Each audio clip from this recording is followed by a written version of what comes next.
إن الحمد لله نحمده ونستعينه ونستغفره ونتوب إليه ونعوذ بالله من شرور أنفسنا ومن سيئات أعمالنا من يهده الله فلا مضل له ومن يضلل فلا هادي له أشهد أن لا إله إلا الله وأشهد أن محمدا عبده ورسوله لا نبي ولا رسول بعده أما بعد قال الله تعالى في كتابه الكريم يا أيها الذين آمنوا اتقوا الله حق تقاته ولا تموتن إلا وأنتم مسلمون.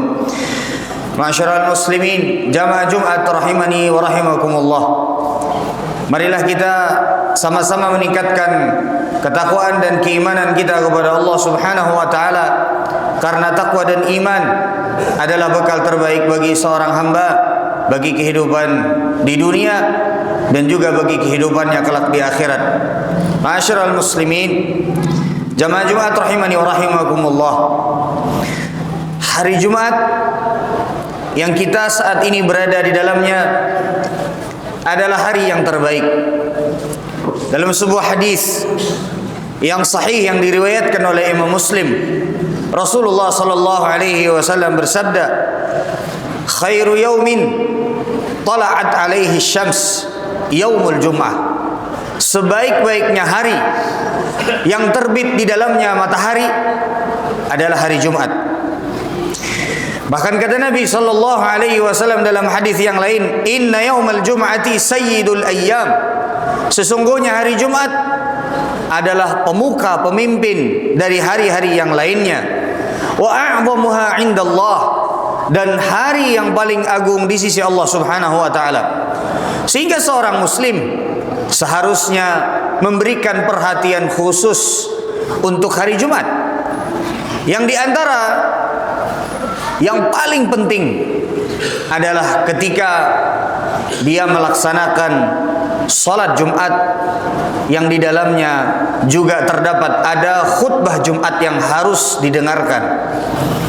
Maka ada beberapa hal yang jangan sampai terjadi pada kita atau harus kita jaga agar supaya jangan sampai berlaku pada diri kita, agar supaya kita bisa menjaga kesempurnaan hari Jumat dan menjadikan hari Jumat tersebut sebagaimana tadi yang dikatakan oleh Rasulullah sallallahu alaihi wasallam, a'zamuha 'indallah, adalah hari yang paling agung di sisi Allah Subhanahu wa taala.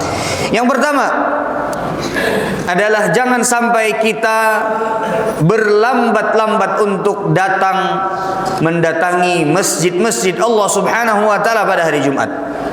Entah itu disebabkan karena perniagaan, entah itu disebabkan karena pekerjaan, apapun sebabnya, maka bergegaslah untuk datang ke rumah-rumah Allah Subhanahu wa taala. Secepat mungkin kita bisa untuk sampai di masjid, maka itu lebih baik. Sebagaimana disebutkan di dalam hadis Nabi sallallahu alaihi wasallam, di antara orang yang akan mendapatkan ganjaran yang besar ketika hari Jumat, yang mana ganjarannya disebut oleh Rasulullah sallallahu alaihi wasallam dalam sebuah hadis yang diriwayatkan oleh Imam At-Tirmidzi dan dinyatakan sahih oleh Syekh Al-Albani rahimahullahu taala. Rasulullah menyebutkan adalah di antara ganjarannya, bikulli khutwatin yakhtuha ajru sanati siyamiha wa qiyamiha.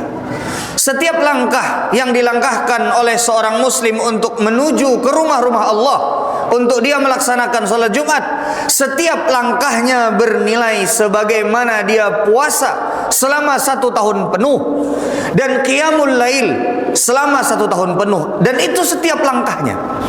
Hadis ini dinyatakan hasan oleh Syekh Al-Albani rahimahullahu taala. Di antara kategori orang yang akan mendapatkan pahala tersebut disebut oleh Nabi di dalam hadis ini adalah bakkara wabtakar.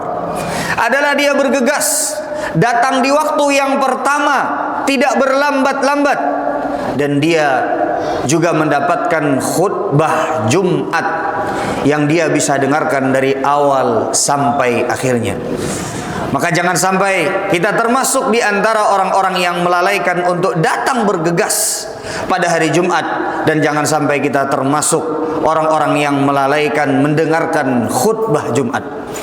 karena pahalanya besar dan sangat sayang sekali apabila kita tertinggal pahala tersebut pada setiap Jumatnya. Yang kedua, di antara hal yang harus kita perhatikan adalah jangan sampai kita duduk terlebih dahulu sebelum kita sholat tahiyatul masjid 2 rakaat. Dalam sebuah hadis yang diriwayatkan oleh Jabir bin Abdullah radhiyallahu taala anhu, jaa Arabiyyun wan Nabiy sallallahu alaihi wasallam yakhtubun nas yaumal Jum'ah. Ada seorang Arab Badui yang datang, kemudian dia langsung duduk. Pada saat itu Rasulullah sallallahu alaihi wasallam sedang berkhutbah.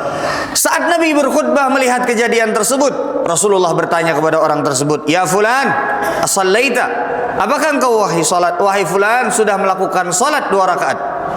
Apakah engkau sudah salat?" Kata Nabi sallallahu alaihi wasallam. Qala la, wahai Rasulullah, aku belum salat.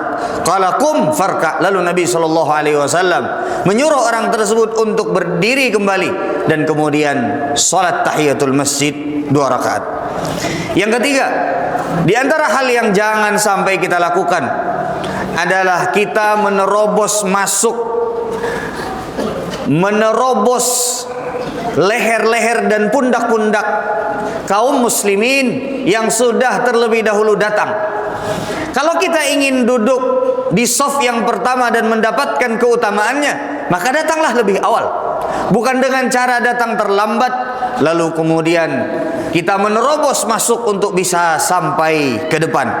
Nabi sallallahu alaihi wasallam menyebutkan di dalam sebuah hadis, ketika Rasulullah sallallahu alaihi wasallam melihat seseorang yang menerobos antara pundak-pundak kaum muslimin pada hari Jumat, ia berusaha untuk sampai di shaf yang pertama. Niatnya bagus, niatnya baik, tapi ditegur oleh Rasulullah sallallahu alaihi wasallam. Kata Rasulullah, "Ijlis, duduklah. Faqad adzaita, sesungguhnya engkau telah mengganggu orang lain dengan apa yang telah engkau lakukan." Yang keempat, di antara hal yang harus kita perhatikan, jangan sampai ketika meskipun kita sampai di masjid kemudian kita tidak mendengarkan khutbah. Entah itu dengan memegang HP, entah itu dengan bermain-main apapun bentuknya, apalagi kalau sampai mengobrol, bercanda, berbicara, maka ini seseorang dengannya bisa terancam kehilangan pahala Jumatnya. Dalam sebuah hadis Nabi sallallahu alaihi wasallam menyebutkan, "Idza qulta li sahibika yaumal jum'ah ansit wal imamu yakhtub faqad laghauta." Apabila engkau mengatakan kepada temanmu yang dia ngobrol, berbicara pada saat hari Jumat, lalu engkau menegurnya dengan kalimat ansit, diamlah. Padahal teguran tersebut ada maslahatnya. Padahal teguran tersebut ada baiknya untuk menyuruh orang lain diam. Tapi kata Nabi sallallahu alaihi wasallam, jangankan orang yang mengobrol, yang menegur saja, kata Nabi sallallahu alaihi wasallam, maka engkau telah berbuat lagha. Dalam penjelasan para ulama dan juga dalam riwayat lain, faman lagha fala jum'ata lahu, barang siapa yang telah berbuat lagha maka tidak ada Jumat baginya, atau dia akan kehilangan pahala Jumatnya. Yang kelima, di antara hal yang jangan sampai kita lakukan pada saat kita berada di masjid Allah Subhanahu wa taala pada saat hari Jumat, jangan sampai karena kita merasa adalah orang yang terpandang. Jangan sampai ketika kita merasa adalah orang yang lebih mulia, jangan sampai ketika kita merasa bahwa kita pejabat atau yang lain sebagainya, kemudian membuat orang lain berdiri dari tempat duduk yang sudah dia duduki sebelum kita datang. Tidak boleh dilakukan karena Nabi sallallahu alaihi wasallam menyebutkan dalam sebuah hadis, la yuqimanna ahadukum akhahu yaumal jum'ah. Tidak boleh seseorang membuat saudara sesama muslimnya yang sudah duduk duluan kemudian membuat dia berdiri kemudian dia duduk di tempat tersebut. Ma'asyiral muslimin, jamaah Jumat rahimani wa rahimakumullah jami'an. Kita sebagai seorang muslim yang merindukan pahala yang besar sebagaimana kita sebutkan di awal tadi, sebagaimana hadis Nabi sallallahu alaihi wasallam tadi, maka di antara usaha kita untuk bisa mendapatkan pahala yang besar tersebut, perhatikanlah adab-adab hari Jumat yang tadi kita sebutkan di khutbah yang telah kita bacakan dan kita sebutkan. Aqulu qawli hadha wa astaghfirullah li wa lakum wa lisairil muslimin min kulli dhanb innahu huwal ghafurur rahim.